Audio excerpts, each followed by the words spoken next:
자동차에서 가장 중요한 게 뭐죠? 엔진. 사람에서 제일 중요한 기관은 심장. 그래서 사람에서 가장 중요한 심장과 혈관을 다루는 온몸의 혈액 순환을 담당하는 심장혈관 지킴이 같은 거죠. 천직이다. 심근경색이나 위중한 환자들을 시술을 하는 거기 때문에 그 사명감을 가지고 즐겁게 일을 하고 있습니다.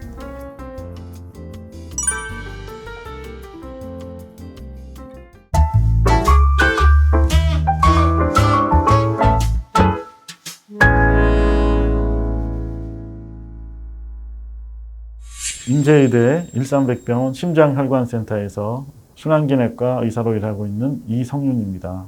대한심혈관중재학회 소속이신데 심혈관 중재라는 용어가 좀 낯선 것 같아요. 피부를 절개하고 장기를 직접 보면서 수술하는 외과적 치료와 주로 약물만을 이용하는 내과적 치료 사이에 해당하는 건데요.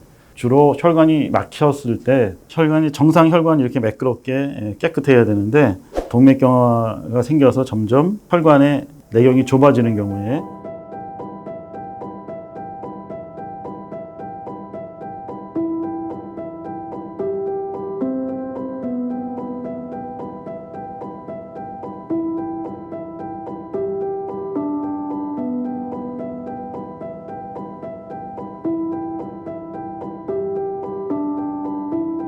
막힌 부위를 여는 스텐트 시술뿐만 아니라 비정상적인 구멍이 있는데 구멍을 막아주거나 또 혈전이 생긴 부위를 막아주거나 최근에는 대동맥 판막이 막혔을 때 판막 교치환술을 가슴을 열지 않고 도관을 이용하는 판막 치환술 등도 저희들이 주로 시행하는 심혈관 중재 시술의 대표적인 범위라고 할 수가 있겠습니다.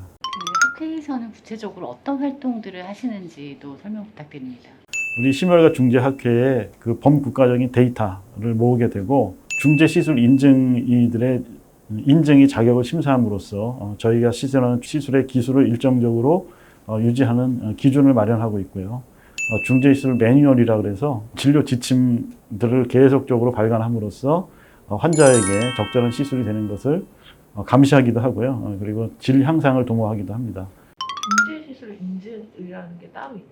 심혈관 중재도 일종의 기술이거든요. 그래서 어떤 특정 의사가 어떻게 시술한 날을 다 보고요. 그리고 그 진료 지침이 표준 지침에서 많이 어긋났다. 그러게 되면은 같이 상의를 해서 그러지 않도록 표준 지침에 최대한 가까운 치료를 할 수 있도록 심사를 하고 갱신을 5년마다 합니다. 중재시술학회 홈페이지에 들어가면 인증이와 인증기관을 확인할 수가 있습니다. 이번 영상에 출연하게 되신 특별한 이유가 있다고 들었는데요. 작년부터 대국민 심혈관 질환에 대한 그 캠페인을 시작했는데 저조익선은 이제 낮으면 낮을수록 좋다는 것이고요. 이번에는 낮은 이상지혈증 치료 수준을 1년 내내 유지해야 된다는 의미로 365를 붙여서 저저익선 365 캠페인에 여러분께 알리기 위해서 출연하게 됐습니다.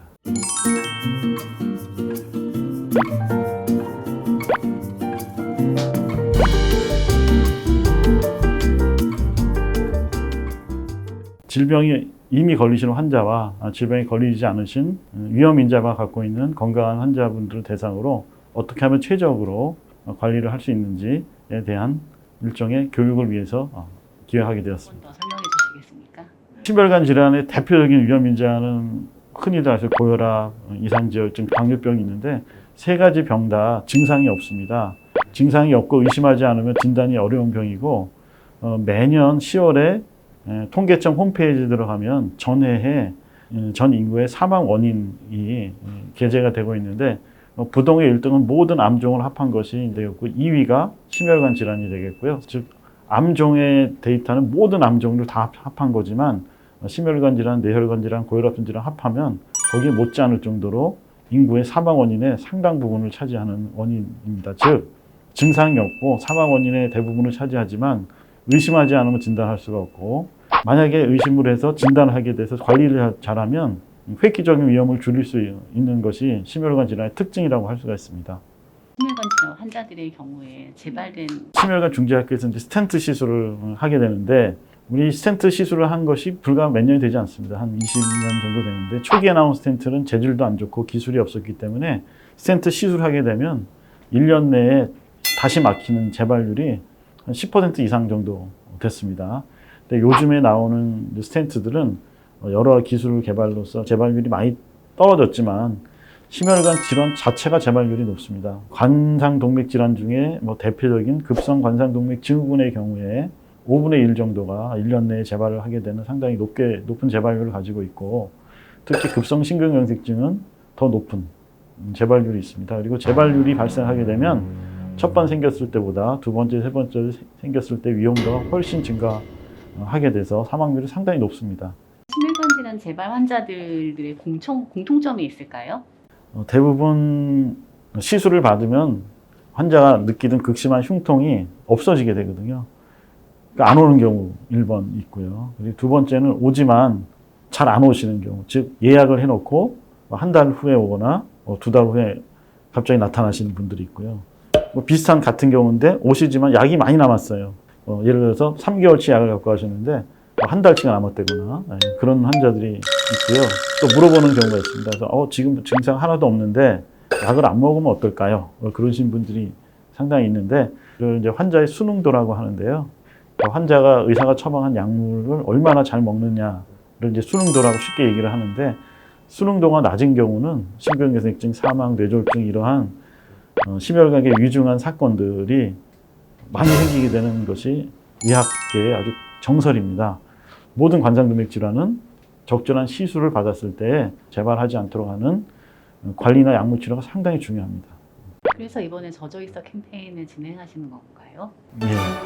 아까 위험인자 3가지를 말씀드렸죠. 고혈압, 이상지혈증, 당뇨병인데, 고혈압과 당뇨병은 적절한 당뇨나 혈압을 유지하는 것이 필요하죠. 즉, 너무 낮으면 오히려 저혈당이나 저혈압으로 환자가 위험에 빠질 수가 있지만, 콜레스테롤 레벨 같은 경우, 나쁜 콜레스테롤이 낮은 경우는 무조건 환자의 임상선고를 좋게 만드는 특징이 있습니다. 즉, 너무 낮아져도 약을 줄이거나 끊거나 하는 치료를 안 한다는 거죠. 심지어는 우리 태어날 때 신생아 수준의 나쁜 콜레스테롤 수준을 맞추면 제일 좋을 것이다라고 주장하시는 선생님도 계실 정도로 콜레스테롤은 낮으면 낮을수록 좋고요.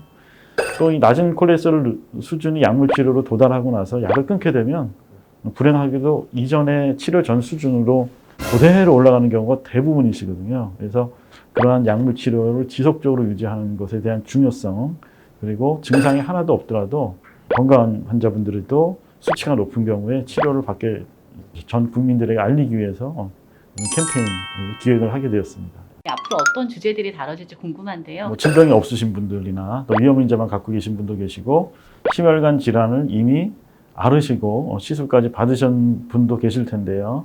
이런 모든 분들을 대상으로 심혈관 질환들의 세세한 질병 정보와 관리, 치료 정보에 대한 내용들을 저희 심혈관 중재학회 소속 전문의 교수님들께서 상세하게 여러 편에 나누어서 설명을 드릴 예정입니다.